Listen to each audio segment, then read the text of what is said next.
We have 3 prayer quotes we are presenting before God today for prayer and for your time and prayers outside.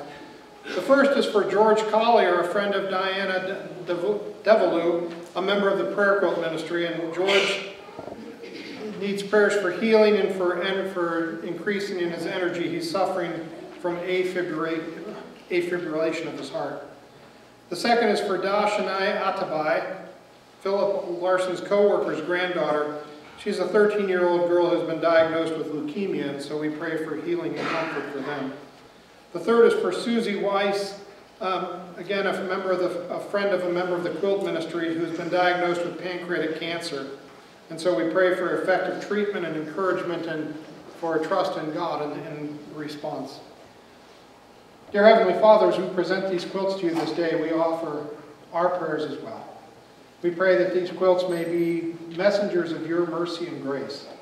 That George and Dashane and Susie may each understand the mercy that you offer and the prayers that are offered for them on their behalf.